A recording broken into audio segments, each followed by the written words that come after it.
Bienvenue dans cette troisième vidéo. Nous allons aborder aujourd'hui un changement très puissant qui va probablement changer votre manière de voir le vêtement et de construire votre garde-robe. Vous allez réaliser que finalement, améliorer votre look n'est pas si compliqué. Alors, dans la vidéo précédente, nous avons vu que si vous voulez améliorer votre style, il va falloir changer de critères d'achat. Il va falloir oser essayer des nouvelles tenues. Il va falloir faire l'inverse de ce que vous faites probablement. Il va falloir chercher ce qui vous va et l'essayer pour savoir si ça vous plaît, évidemment. Donc, il va falloir probablement aussi changer les types de boutiques que vous fréquentez ou changer ce que vous cherchez dans les boutiques. Parce qu'évidemment, si vous gardez les mêmes boutiques avec les mêmes essayages, avec les mêmes vendeuses, vous allez garder le même look. Aujourd'hui, je vais aborder un thème très important. Je vous avais dit également qu'une garde-robe, c'est à la fois des pièces basiques et des pièces originales. Vous avez identifié s'il vous manquait plutôt un peu des deux, ou plutôt des pièces originales, ou plutôt des pièces classiques. Si vous manque des pièces classiques, c'est que vous avez beaucoup de pièces originales. Évidemment, pour trouver tout ça, il faut faire les magasins. Est-ce que vous les faites souvent ou pas? Pour être honnête, c'est pas ça, c'est pas la fréquence qui compte. Ce qui compte, c'est l'efficacité. Vous vous rappelez, dans la vidéo numéro 1, je vous ai posé la question si vous étiez efficace lors de vos séances en magasin. Je vous ai posé la question de savoir si ça vous arrivait de ne rien trouver ou de ramener toujours un petit peu la même chose. Eh bien aujourd'hui, je vais vous apporter la solution pour être efficace lors de vos séances en magasin. Alors, j'ai une petite question. Qu'est-ce que vous faites quand vous cherchez un cadeau pour quelqu'un et que vous n'avez pas d'idée?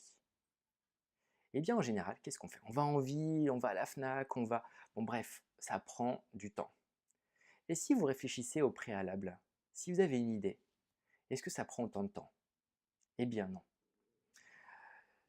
Si vous ne trouvez pas, lorsque vous faites les magasins, c'est tout simplement parce que vous ne cherchez rien. Vous manquez d'objectifs. C'est la première raison. La deuxième raison, c'est probablement que vous avez des objectifs trop précis. Je vais y revenir. En fait, vous attendez que le coup de cœur arrive. Ce qui veut dire que vous attendez que soit le hasard décide pour vous, soit la vendeuse soit super bonne, mais il ne faut pas oublier que c'est une vendeuse, elle est là pour vous vendre. Combien de fois ça nous est arrivé qu'une vendeuse nous dise que c'était super la tenue sur nous alors que c'était moche? Voilà. Donc en général, quand on fonctionne comme ça, on laisse le hasard décider et franchement, ça marche une fois de temps en temps. En tout cas, ça donne la note que vous êtes donnée sur 10. Si vous êtes une femme, soit vous ramenez rien, soit vous ramenez toujours à peu près la même chose. Voilà. Soit vous ramenez quelque chose pour vos enfants, pour votre compagnon. Bon, en tout cas, partir pour soi, revenir sans rien ou pour les autres, c'est soit du temps de perdu, soit c'est pas nécessaire.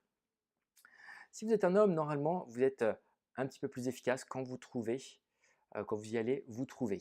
Alors après, vous ramenez souvent la même chose. Si vous voulez améliorer votre style, il faut arrêter de laisser le hasard décider. Il faut arrêter de laisser le coup de cœur, le flash venir. Je vais faire une petite parenthèse pour ceux qui, par exemple, pensent qu'ils ont des objectifs. Euh, je cherche un pantalon qui me va, pour moi, ce n'est pas un objectif. C'est comme si vous allez à la Fnac en disant je veux un ordinateur. Je veux un pull chaud, ce n'est pas un objectif. C'est comme si vous allez dans une agence immobilière en disant je veux une maison sympa. Ça ne veut rien dire. Pour ceux qui ont des objectifs trop précis, évidemment, plus ils sont précis nos objectifs, plus c'est dur de les trouver. Plus vous avez de critères dans l'achat d'une maison, plus ce sera compliqué. Alors, qu'est-ce qu'il faut faire dans ces cas-là? Eh bien, il faut changer les boutiques que vous fréquentez. Imaginez que vous souhaitiez absolument du pain pour ce soir parce que vous recevez à dîner et qu'il n'y en a pas dans votre boutique habituelle. Qu'est-ce que vous allez faire? Vous allez aller dans une autre boulangerie et ainsi de suite. Donc évidemment, dès lors qu'on a des objectifs très précis, soit il faut avoir un budget sur mesure, un budget plus élevé, soit en fait il faut changer les boutiques que vous fréquentez. Alors, j'aimerais savoir, par exemple, quand vous cherchez un appartement, qu'est-ce que vous faites avant de partir à la recherche sur PAP ou dans une agence immobilière? Eh bien, probablement, vous définissez des critères. Qu'est-ce que vous faites quand vous décidez d'acheter une nouvelle voiture? Vous allez définir des critères. Vous allez définir vos besoins. Est-ce que j'ai besoin de 4 places, 2 places, cabriolet, pas cabriolet, monospace, 4x4? Quel budget? Quel type de moteur? Quel type de consommation? La date de la voiture, récente, pas récente? Qu'est-ce que vous faites, par exemple, avant d'aller au supermarché? Eh bien, je suis sûr que vous réfléchissez. Vous n'allez pas au supermarché si vous n'avez pas de besoin. Vous devez avoir une liste. Une liste, que ce soit par écrit ou même dans votre tête, savoir ce que vous recherchez, c'est donc la clé. Eh bien, pourquoi pas faire comme ça pour les vêtements? Pourquoi pas ne pas construire une liste de courses? Une liste à la fois de vos besoins et de vos envies. J'ai bien dit de vos besoins et de vos envies. Avoir une liste de courses, qu'est-ce que cela signifie? Cela signifie avoir des objectifs. Cela signifie tout simplement, on va le voir, gagner du temps aussi. Cela signifie savoir ce que vous recherchez. Quand vous allez au supermarché avec une liste, en général, eh bien, vous ne passez pas 3 fois dans les mêmes rayons, donc vous gagnez du temps. Et puis, vous êtes efficace. Vous ne vous laissez pas trop influencer par des achats dont vous n'aviez pas besoin. Pour moi, c'est la clé. C'est ce que nous avons constaté depuis que nous faisons des coachings. Le but, c'est de construire votre liste de besoins et d'envies. Alors, réfléchissez aussi à des domaines où vous êtes très organisé. Êtes-vous organisé au travail? Êtes-vous organisé dans votre vie familiale? Probablement oui.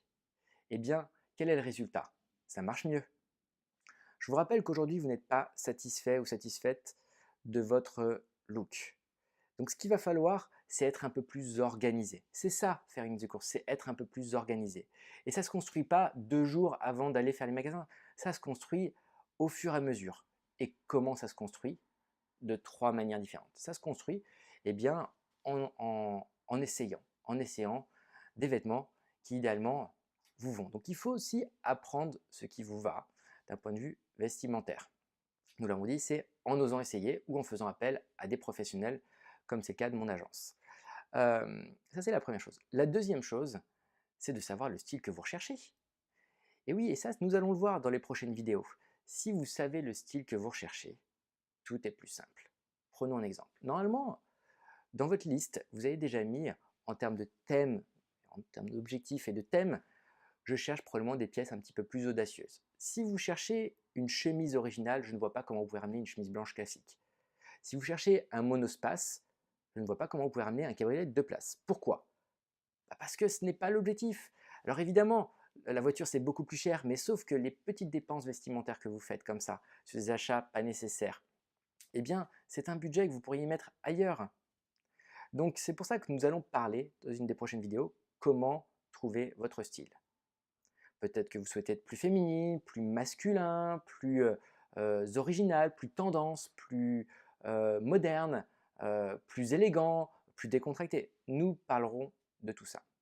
Le troisième moyen d'avoir de l'inspiration, comment on construit sa liste de courses, c'est en regardant les gens dans la rue. Et même s'ils n'ont pas le même âge, même s'ils n'ont pas la même morphologie, ça peut être une association de couleurs que vous trouvez très sympa sur eux, ça peut être une forme de sac à main, un type de chaussures.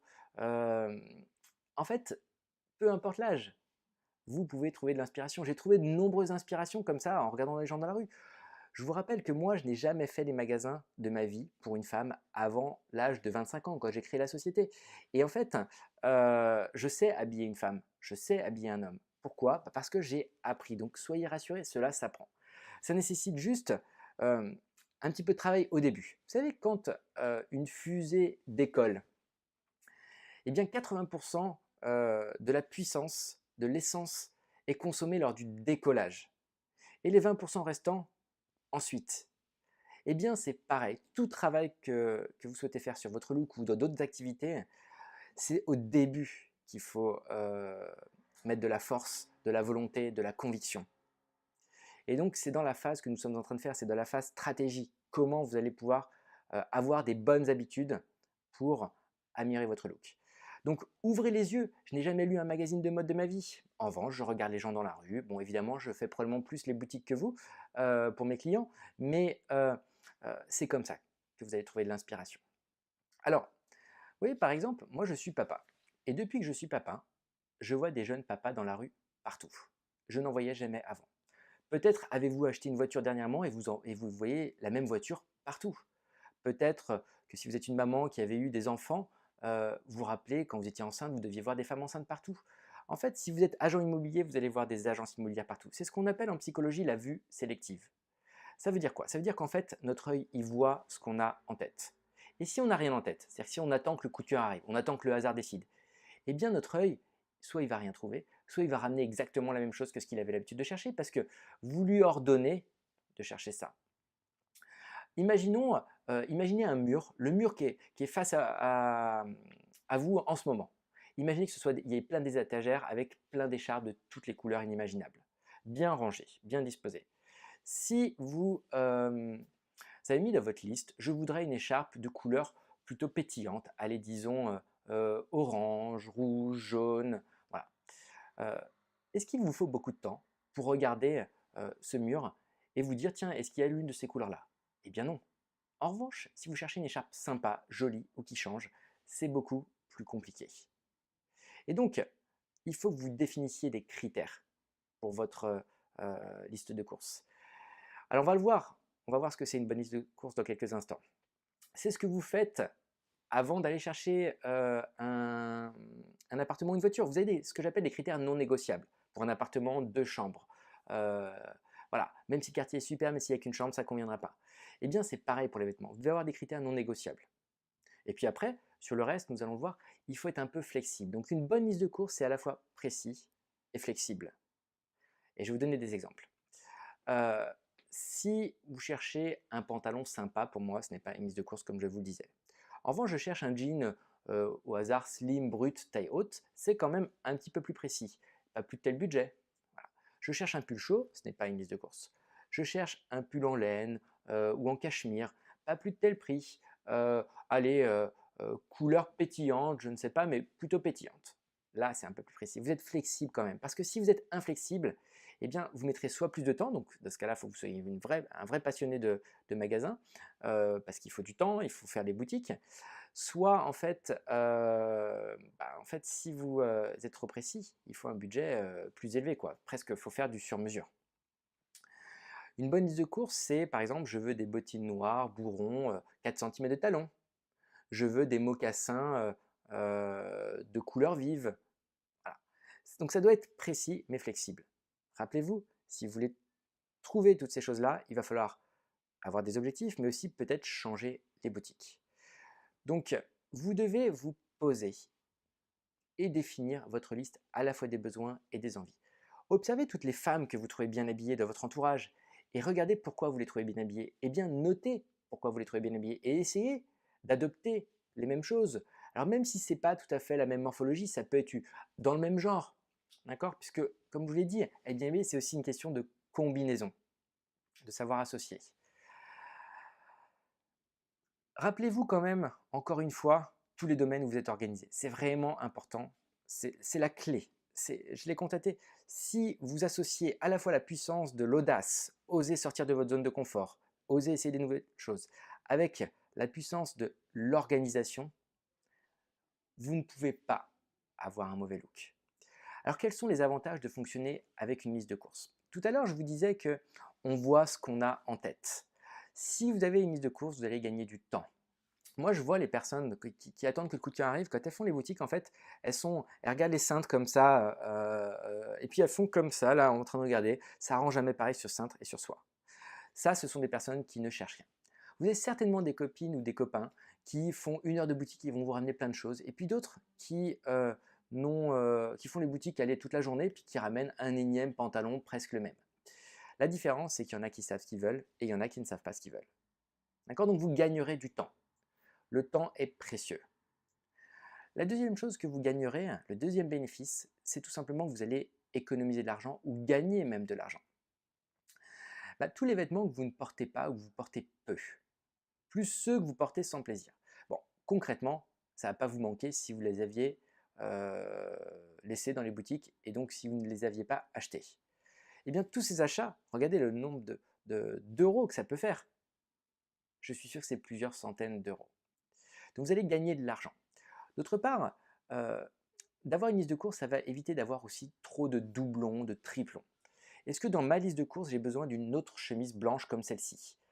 À moins d'être serveur, d'être obligé de porter une chemise blanche ou une chemise comme celle-ci tous les jours, je ne vois pas l'intérêt d'en avoir plus d'une. Je la renouvellerai quand elle sera abîmée.